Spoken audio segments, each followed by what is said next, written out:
বিশিষ্ট কবি ও সাহিত্যিকদের হাত দিয়ে শঙ্খমেলা সাহিত্য পত্রিকার আনুষ্ঠানিক সূচনা হলো রবিবার কলকাতার বিপ্লবী লীলা রায় সভাঘরে। অতিথিদের মধ্যে উপস্থিত ছিলেন কবি ব্রত চক্রবর্তী, বৈজয়ন্ত রাহা, আশিস বন্দ্যোপাধ্যায়, শক্তিশঙ্কর সামন্ত, জহর মিশ্র, তপন কাজী, চিত্র পরিচালক দুর্গাদাস বন্দ্যোপাধ্যায় প্রমুখ।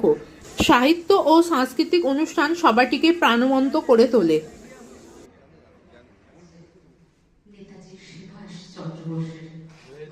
আমি দু চোখ ভরিয়া খুঁজে বেড়ালাম পৃথিবীর খেলা ঘরে।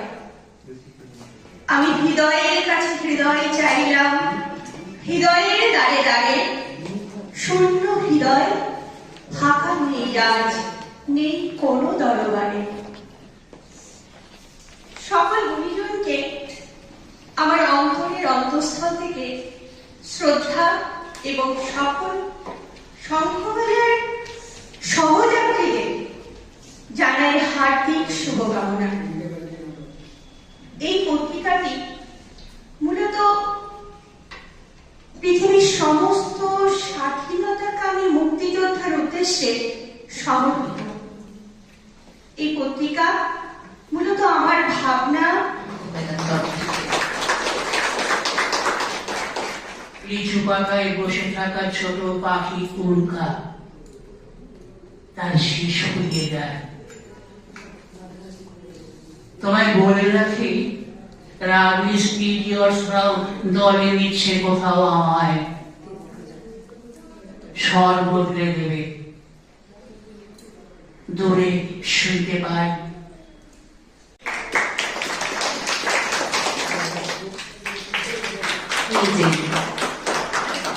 কত বীর প্রাণ দিয়েছেন, রক্ত দিয়েছেন, আত্ম বলিদান দিয়ে, জীবন দিয়ে আমাদের স্বাধীনতা দিয়েছেন। তাদের উদ্দেশ্যে আমাদের প্রণাম। বন্দে মাতরম।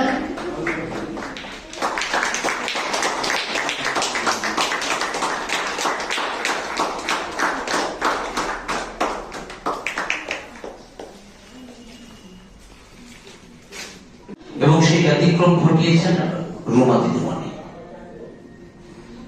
তিনি সুদূর আসানসোল থেকে একটি পত্রিকা প্রকাশের উদ্যোগ নিয়েছেন এবং এতজন মানুষকে